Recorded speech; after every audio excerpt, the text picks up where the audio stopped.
ថាមានតែយើងពីរនាក់មានណាថាស្រឡាញ់មកចង់ជួបពងតើអ្នកចុងក្រោយអ្នកប្រែប្រួលគឺជាអូប្រាប់បុនទំបានទេមុនពេលចាក់ចេញធ្លាប់ស្រឡាញ់មកខ្លះលោកស្នូ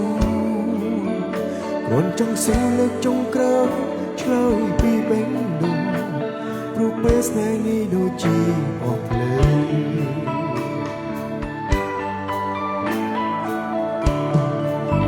ធ្វើនេះខំធ្វើនោះខំមិនដែលត្រូវ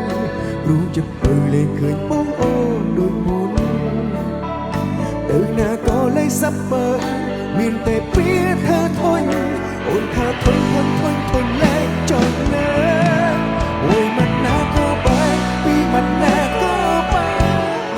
បងលែងហ៊ានប្រតែអូនចឹងបែកទេអូននឹងលែងឃើញមកពីពេលនេះទេអ្នកនេះមិននៅរំខានអូនទៀតឡើយអូនមិនណាក៏បែកពីមិនណាក៏បែកបងលែងហ៊ានប្រតែចិត្តអូនបែកទេ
ធ្លាប់ស្រឡាញ់មកខ្លះទេពេលកន្លងស្នេហ៍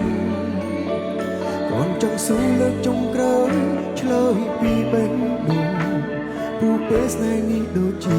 អស់ភ្លើង